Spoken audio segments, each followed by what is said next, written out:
ট্রাম্পকে ভোট না দিলে যুক্তরাষ্ট্র নামে কোনো দেশই থাকবে না।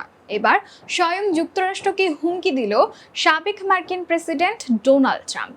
আগামী নভেম্বরে অনুষ্ঠেয় প্রেসিডেন্ট নির্বাচনে মার্কিনিরা ভোট দিয়ে বিজয়ী না করলে যুক্তরাষ্ট্র নামে কোনো দেশই থাকবে না বলে কঠিন হুঁশিয়ারি দিয়েছেন সাবেক মার্কিন প্রেসিডেন্ট ডোনাল্ড ট্রাম্প। স্থানীয় সময় শনিবার রাতে প্রচারিত ফক্স নিউজের উপস্থাপক ব্রায়ান কিলমিটকে দেয়া এক সাক্ষাৎকারে ট্রাম্প বলেন, নভেম্বরে অনুষ্ঠেয় নির্বাচনে আমেরিকানরা যদি আমাকে ভোট না দিয়ে বিজয়ী না করে তবে যুক্তরাষ্ট্র নামে কোনো দেশই থাকবে না।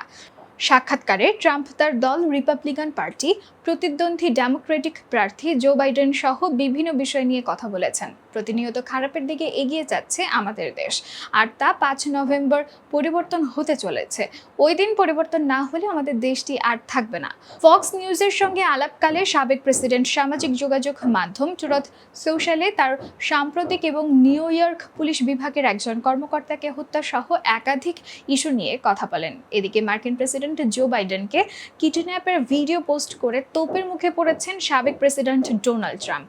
এমনকি বাইডেন সমর্থকেরা ট্রাম্পকে দানব বলেও আখ্যা দিয়েছেন। শুক্রবার ট্রাম্প তার নিজস্ব সামাজিক যোগাযোগ মাধ্যম ট্রুথ সোশ্যালে একটি ভিডিও পোস্ট করেছেন। প্রায় 7 সেকেন্ডের ভিডিওটিতে দেখা গেছে একটি ট্রাকের পেছনে বর্তমান প্রেসিডেন্ট জো বাইডেনের একটি ছবি প্রিন্ট করে লাগানো হয়েছে।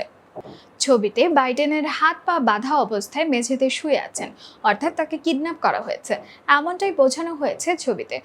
যদিও ছবিটি পুরোপুরি ডক্টরেট। এই ভিডিও পোস্ট করে বাইডেনের সমর্থকদের তোপের মুখে পড়েছে ট্রাম্প। এতক্ষণ সাথে থাকার জন্য ধন্যবাদ। নিত্য নতুন সকল আপডেট পেতে উষার বাণীর সাথেই থাকুন।